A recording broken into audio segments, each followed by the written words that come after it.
Media ప్రతినిధులపై Mohan Babu దాడి ఘటనకు సంబంధించి తీవ్రంగా ఖండిస్తున్నారు మీడియా ప్రతినిధులు. అవును, దాడిని తీవ్రంగా ఖండిస్తున్నాయి జర్నలిస్టు సంఘాలు కూడా. మోహన్ బాబు డౌన్ డౌన్ అంటూ కూడా అక్కడ జర్నలిస్టులు నినాదాలు చేస్తూ ఆందోళనకు దిగారు. మోహన్ బాబుపై పోలీసులకు జర్నలిస్టులు ఫిర్యాదు చేశారు. చర్యలు తీసుకోవాలంటూ జర్నలిస్టులు డిమాండ్ చేస్తున్నారు.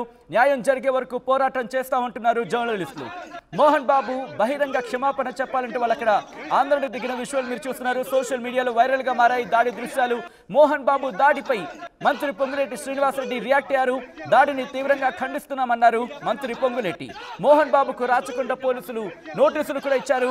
గన్ సరెండర్ చేయాలంటూ సిపి సుధీర్ బాబు ఆదేశించారు. రేపు ఉదయం 10:30 హాజరు కావాలంటూ ఆదేశించారు. ఈ నేపథ్యంలో విశ్వాస్ మీరు చూస్తున్నారు.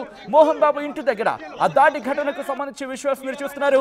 ఎప్పుడైతే మంచు మనోజ్ ఇంట్లోకి వెళ్లే ప్రయత్నం చేశారు, ఆ నేపథ్యంలో ఒక్కసారిగా ఉద్రిక్త వాతావరణం నెలకొంది.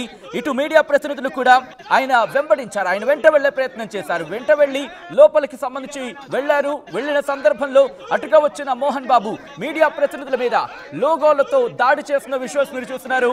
ఈ నేపథ్యంలోనే జర్నలిస్టు సంఘాలు జర్నలిస్టులు అక్కడ తీవ్రంగా ఖండించడం జరుగుతోంది. మా ప్రతినిధులు రవిచంద్ర, శిల్ప అప్డేట్స్ అందించేందుకు మరి కాసేపట్లో అందుబాటులోకి రాబోతున్నారు. దానికి సంబంధించి విశ్వాస్ మీరు చూస్తున్నారు. ఇప్పటికే మీడియా ప్రతినిధులు అక్కడ ఆందోళన దిగారు. మోహన్ బాబు డౌన్ డౌన్, నీ రౌడీయిజం చాలు, నీ క్రమశిక్షణ ఇదేనా అంటూ ప్రశ్నిస్తున్నారు. నీ రౌడీయిజం ఎంతకాలం చెల్లుతుందంటూ వాళ్ళు అక్కడ ప్రశ్నించడం జరుగుతోంది. డిమాండ్ చేస్తున్నారు. క్షమాపణ చెప్పాల్సింది అంటున్నారు.